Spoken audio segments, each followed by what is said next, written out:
चलिए फरीदाबाद वासियों, फरीदाबाद में रहने वाले सभी लोग, इमर्जिंग फरीदाबाद का ये कॉन्क्लेव बहुत ज़्यादा इम्पॉर्टेंट हमारे लिए इसलिए भी है क्योंकि फरीदाबाद जो पहले औद्योगिक शहर के रूप में ही केवल जाना जाता था, अब स्मार्ट सिटीज़ में भी वो इन्वॉल्व हो गया है और बहुत सारी संभावनाएं फरीदाबाद के लिए आज भी नज़र आने लगी है। हम अपने सेशन की ओर आगे बढ़ेंगे तो हम आपको और बताएंगे कि किन किन से बात करेंगे, किन किन सेक्टर्स के लोगों के बारे में आपको समझ में आएगा जो इन सेक्टर्स में देखिए आज बेहतरीन काम कर रहे हैं। जब आप उनसे खुद सुनेंगे कि आखिर किस तरीके से कैसे उन्होंने शुरुआत की, कैसे वो अपने सफ़र में आगे बढ़ रहे हैं, क्या चुनौतियां उन्होंने फेस की है और उन चुनौतियों से पार पाते हुए उनको क्या क्या संभावनाएं और नज़र आ रही है, वो हर एक टॉपिक से रिलेटेड बात होगी। अब हम अपने अगले पैनल की ओर बढ़ते हैं और मैं मंच पर आमंत्रित करना चाहती हूँ मेरी सहयोगी शिवांगी को, जो इस नेक्स्ट पैनल को होस्ट करने वाली है।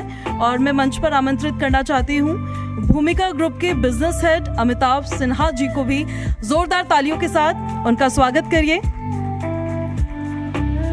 और देखिए जो सवाल आपके जहन में होंगे, उम्मीद करते हैं कि इस सेशन के बाद वो क्लियर हो जाएंगे। अमिताभ जी, आपका बहुत बहुत स्वागत है and over to you Shivangi. Thank you so much Pooja. और विशेष चर्चा हम कर रहे हैं, इमर्जिंग फरीदाबाद की बात कर रहे हैं। और फरीदाबाद की बात इसलिए भी ज़रूरी होती है क्योंकि दिल्ली एनसीआर का एक अहम हिस्सा माना जाता है फरीदाबाद। नोएडा की, गुड़गांव की अक्सर बात होती है, लेकिन जब बात फरीदाबाद की आती है तो विकास की अगर बात करें, इंफ्रास्ट्रक्चरल डेवलपमेंट की बात करें, रियल एस्टेट की बात करें, तो ये कुछ अहम बिंदु हैं जो अभी भी लगता है कि फरीदाबाद में कहीं अछूते तो नहीं रह गए हैं। और इसी पर चर्चा करने के लिए आज हम यहाँ पर मौजूद हैं और मेरे साथ अमिताभ जी आप मौजूद हैं, आपसे चर्चा करेंगे। तो सबसे पहले शुरुआत करते हैं, क्योंकि आपके बारे में जैसा आपने जानकारी दी, हमारे दर्शकों को भी दीजिए कि किस तरीके से आप फरीदाबाद के मार्केट में एंटर कर रहे हैं, आपके बिजनेस के बारे में क्या विचार रखते हैं, क्या विजन है। So I represent Bhumika Group. We are a 60-year-old company. We have listed company by the name of Kaushalya Logistics. So we're into multiple businesses. Real estate wing we started in 2018 and we have created the biggest mall of Rajasthan, which is operational for last 2.5 years in Udaipur by the name of Urban Square. And वो राजस्थान का सबसे बड़ा mall है आज के दिन में। We run a 4-star hotel with the name of Lemon Tree by Keys. And जब हम NCR में अपने आप को स्थापित करने की कोशिश कर रहे थे तो we have done lot of surveys. Gurgaon पे सबसे पहला ऑप्शन होता है, नोएडा सबसे पहला ऑप्शन होता है, but we have chosen Faridabad and we have chosen बहुत सर्वेज किए, मतलब हमने थर्ड पार्टी सर्वेज किए, बहुत कुछ किया। तो हमें लगा कि फरीदाबाद में भी डेवलपमेंट के काफ़ी स्कोप है। एंड फरीदाबाद शुरू से जोग्राफिकली एक सेंटर पॉइंट माना जाता था। You are just 2.5 kilometres from south Delhi, you are just 10 to 12 kilometers from Noida and you're only 15 kilometers away from Gurgaon, right? And the kind of में से पहले वाले जो पैनलिस्ट थे वो बिल्कुल सही बोल रहे थे। अभी मैं थोड़ा सा उनसे डिफर इसलिए करता हूँ कि जो the kind of infrastructural development is happening in Faridabad, it is humongous। in the last 4-5 साल में अगर आप देखेंगे, आप दिल्ली वडोदरा रोड देखिए, it is partially open now from Kalindi Kunj. If you to come from Noida to Faridabad, पहले आने में 45 मिनट्स लगते थे, अब आपको कालिंदी कुंज से यहाँ आने में फरीदाबाद अगर आपको मथुरा रोड पे आना है, you will come in 15 minutes and this is open very recently. You have DND KMP will get connected very soon. You have FNG will be there very soon, and there is a DMIC which is running across Faridabad right now. So there are a lot of infrastructure which is happening, and Faridabad always has a locational advantage, right? कमी क्या थी कि बहुत सारे developers, बड़े developers यहाँ पे आज तक नहीं आए थे, एंड हमें लगता है कि लग्जरी सेगमेंट आज भी यहाँ पे एक अछूता सा विषय है, क्योंकि we don't see much of a luxury segment, and that is where we want to establish ourselves as one of the premier luxury segment brand. Experience के साथ, as I said, we are a 60-year-old company. Yes, we are young in real estate, but not young in terms of a company, right? So we see a lot of development, and will not come.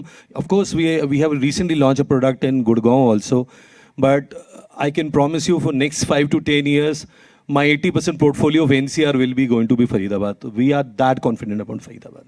Of course you are, and I am sure कि काफ़ी आपके projects जो हैं फरीदाबाद को लेके वो इसी लिहाज से हैं कि फरीदाबाद की जनता को अपील करेंगे और गुड़गांव और नोएडा के लेवल को भी मैच करेंगे, उनको भी compete करेंगे. बात फरीदाबाद की अगर करें, जैसा कि आप जिक्र कर रहे थे कि बतौर एक कंपनी 1965 से आपकी कंपनी चली आ रही है. रियल एस्टेट की बात करें तो आपने 2018 में शुरुआत की है. फरीदाबाद में अब आप जब एंट्री कर रहे हैं तो किस तरीके से फरीदाबाद के मार्केट को देखते हैं? रियल एस्टेट में जब आपने राजस्थान में काम किया, अब हरियाणा में करने जा रहे हैं, सरकार से क्या उम्मीदें? सरकार से बहुत उम्मीदें हैं और सरकार बहुत कुछ कर रही है. I mean it's being a part of a smart city project and they are infusing now more than 930 crore rupees this year actually as per their plan. तो सरकार अपनी तरफ से जो कर रही है वो तो कर ही रहे हैं. एंड अभी अगर आप पिछले 6-8 महीने 10 महीने का ट्रेंड देखें अगर, तो बहुत सारे नए डेवलपर जो गुड़गांव के डेवलपर हैं वो आ रहे हैं, हम यहाँ पे आए हैं. तो पहले प्राइमरी 2 बड़े डेवलपर्स फरीदाबाद को रूल करते थे, but now there are new developers who are emerging and coming, which is a very positive sign for this particular market. कि नए प्लेयर्स आते हैं, नए आइडियाज़ लेके आते हैं, अपना ग्रोथ इंजन लेके आते हैं, अपनी स्ट्रैटेजीज लेके आते हैं. उससे उस क्षेत्र को बहुत ज़्यादा फायदा मिलता है.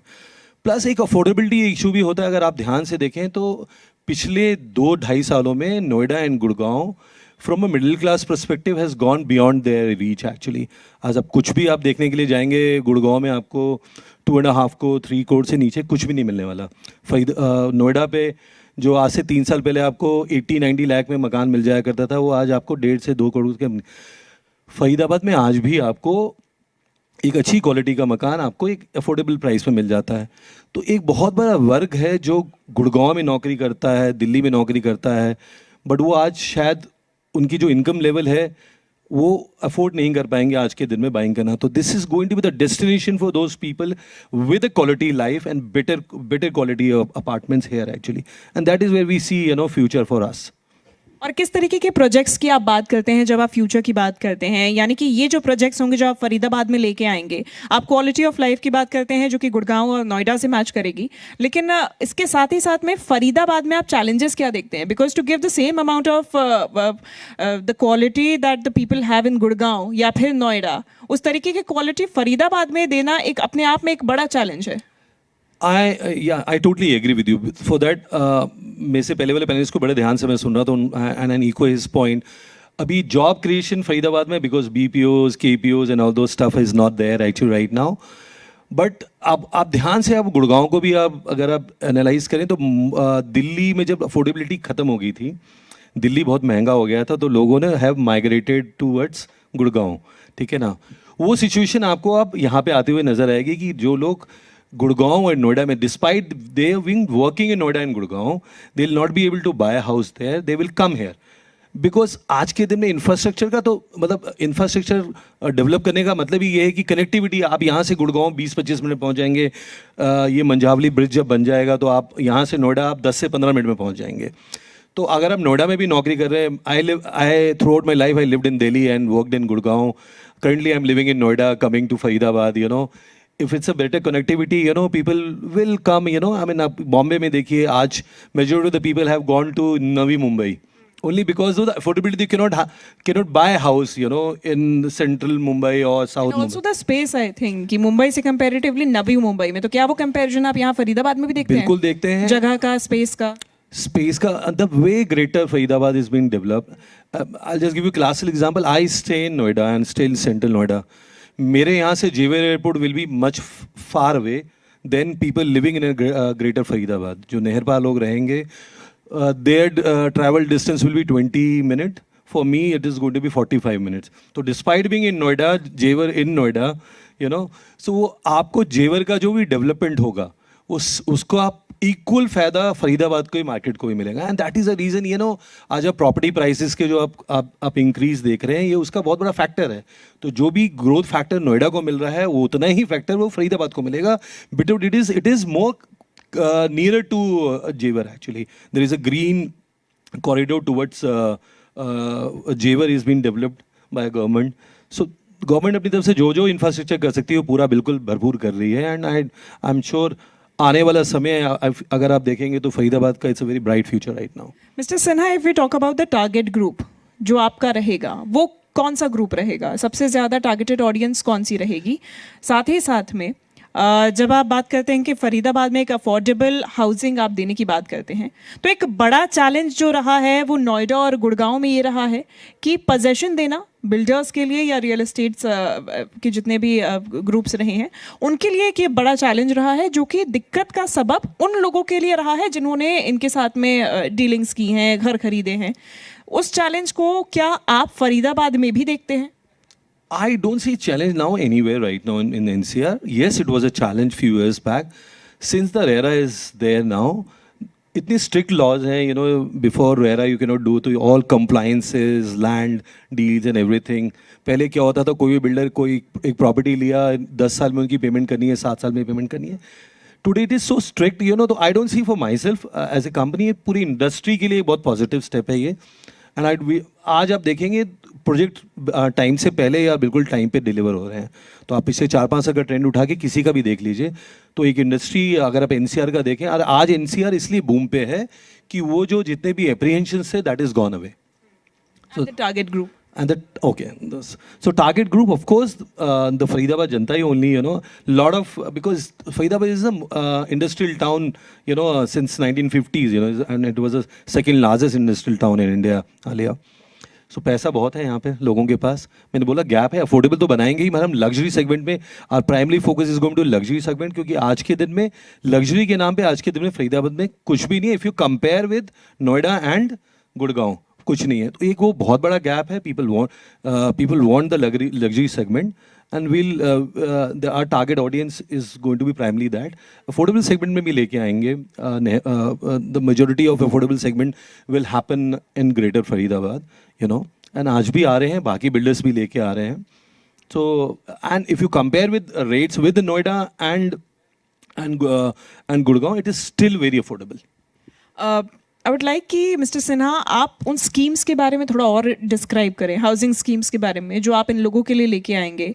किस तरीके से अफोर्डेबिलिटी रहेगी, और लग्जूरियस सेगमेंट में उस डिपार्टमेंट में भी किस तरीके से आपका काम रहेगा? Okay, since my project is just, we are in a planning stage, I cannot, you know, give you more details beyond this point of time. Luxury, आप जो सोच सकते हैं, मतलब, you know, big size swimming pools, you know, senior citizen parks, you know, MP theater and all those stuff, you know. We have just acquired a land on Mathura Road. We are going to be creating one of the biggest mall in Faridabad as well. So we're coming commercial as well as, you know, residential. There is a lot of scope of integrated township. आज फरीदाबाद में एक भी integrated township नहीं है. So lot of developers are foraying into, you know, integrated township right now, where we'll develop a full township which will have school, colleges, you know, villas and, you know, individual residential houses. तो वो भी एक बहुत बड़ा gap है आज के दिन में फरीदाबाद में. And we'll get into that. And a lot of other builders started acquiring land. We have also started acquiring land. तो आप अगले 4-5 महीने में वो growth engine देंगे. अभी क्योंकि since we are in acquiring stage, so I cannot give you more details about that. Rajasthan की अगर बात करें तो राजस्थान का सबसे बड़ा मॉल आपके ग्रुप ने बनाया है, और अब जब आप हरियाणा में एंटर कर रहे हैं, यहाँ पे भी अपने चैलेंजेस हैं. आपका कंपटीशन भी रहेगा काफ़ी अदर बिल्डर्स के साथ में जो कि पहले से यहाँ पर काम कर रहे हैं, इनके अपने अपने बड़े ग्रुप्स रहे हैं. उनसे compete करने के लिए आपकी तरफ से ऐसा क्या अलग किया जाएगा कि आप अपने टारगेट ग्रुप को भी अपनी तरफ लुभा सकें? So compete करने के लिए very simple. The price for anyone is a very important factor. Timely completion and quality. You know, what we showcase to be delivered. 3 parameters, you know, going to decide our future, how we are going to do here. And we are 100% sure we have already done this. As I say, we are a young builder, not a young company. We are a young builder. And we have developed 2 कोरोनाओं को झेलते हुए, 2020 और 21 को झेलते हुए, हमने अपने time से 6 महीने पहले अपना प्रोजेक्ट को कंप्लीट करके आज there are more than 100 brands which is running there. So हम अपने आप में दर्शाता है, despite being new to this industry, अगर आपकी if you are confident about your product and आपकी इच्छा है, शक्ति है कि आप करेंगे टाइम पे, and we have delivered on time, and that with that vision we have come here actually. You know, we have showcase, यहाँ पे सबको हमने अपना शोकेस किया कि हमने क्या उदयपुर में किया, and it's a big achievement for us because आपको पता है कि कोरोना में पूरा देश थम गया था। वो 2 कोरोनाओं को झेलते हुए भी हमने अगर अब टाइम से पहले डिलीवरी की है, ये अपने हमें दर्शाता है कि हमारे ग्रुप का विजन क्या है, हमारे mister Poddar who is our MD, उनका विजन क्या है, you know, and with this vision we are going to compete with all our competitors out here. Real estate क्यों? क्योंकि ये कंपनी इतनी पुरानी है, अब आपने कदम रखा है रियल एस्टेट बिजनेस में 2018 के बाद से, और अब आप इसे अलग अलग राज्यों में भी विस्तार कर रहे हैं इसका। Why real estate? So we see a lot of future because real estate currently is a very unstructured, industry, and हमें लगता है कि एक बहुत बड़ा gap है जिसको हम fulfill कर सकते हैं, and will be one small player, who can fulfill this particular gap, and we see a lot of, and we do business for profits.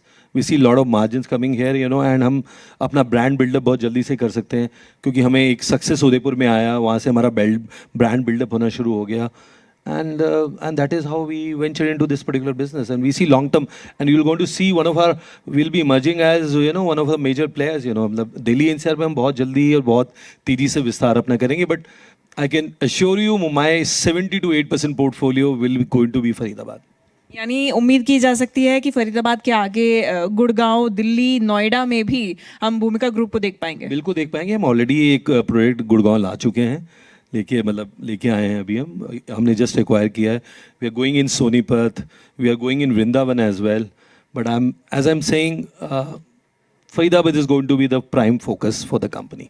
साथ ही साथ में क्या आगे के प्रोजेक्ट्स, आगामी प्रोजेक्ट्स आपके रेसिडेंशियल प्रोजेक्ट्स ही होंगे या फिर कमर्शियल प्रोजेक्ट्स का भी आपका एक मेजर सेगमेंट रहेगा? मेरा पहला प्रोजेक्ट कमर्शियल है, बाकी आने वाले सारे रेसिडेंशियल और इंटीग्रेटेड टाउनशिप लेके आएंगे क्योंकि हमारा मानना है कि एक शहर में एक ही आइकॉनिक कमर्शियल बनता है, तो हम उसको आइकॉनिक बनाएंगे फिलहाल के लिए अगले 5-7 सालों में, ठीक है।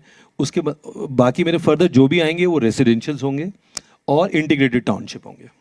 डू यू थिंक कि अगर हम बात करें दिल्ली एनसीआर की, तो रियल एस्टेट के लिए आपका क्या विजन है यहाँ का, एंड डू यू थिंक कि फरीदाबाद का और ज़्यादा विस्तार रियल एस्टेट के माध्यम से हो सकता है?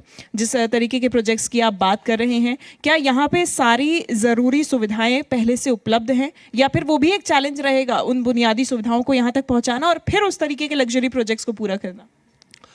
बुनियादें मुझे लगता है जिस तरह से विकास हो रहा है, जिस तरह से government is supporting infrastructure, we don't see any reason why this can not be done. NCR में डेवलपमेंट अगर आप ध्यान से देखेंगे तो आई मीन पिछले 8-10 में ट्रेमेंडस रहा है, and we will achieve, and उसे बोलते हैं ना, there is a catalyst effect, the kind of, as I said, those DMICs, those KMP, those Delhi Vadodara main roads, I mean infrastructure, वो infrastructure government दे रही है, and this is more than sufficient, and Faridabad 2031 master plan को implement पूरा कर रहे हैं, तो आप देखेंगे आगे। That is a reason we as a group, हमने बहुत लोगों ने बस सजेस्ट किया आपको गुड़गांव जाना चाहिए, नोएडा जाना चाहिए। After lot of survey through us, internal survey and third party surveys, we have chosen Faridabad because we see lot of future for Faridabad in next 10, 15, 20 years. बिल्कुल, और हम उम्मीद करते हैं कि आपके माध्यम से और भी ज़्यादा फरीदाबाद के लोगों का भी विकास होगा। बहुत शुक्रिया अमिताभ जी हमारे साथ इस चर्चा में जुड़ने के लिए, अपना समय देने के लिए। और निश्चित तौर पे ये जो चर्चा हमने की है फरीदाबाद को लेकर और किस तरीके से रियल एस्टेट सेक्टर में आप विकास कर रहे हैं, उम्मीद की जा रही है कि और भी प्रोजेक्ट्स आप फरीदाबाद में लेके आएंगे। Thank you so much.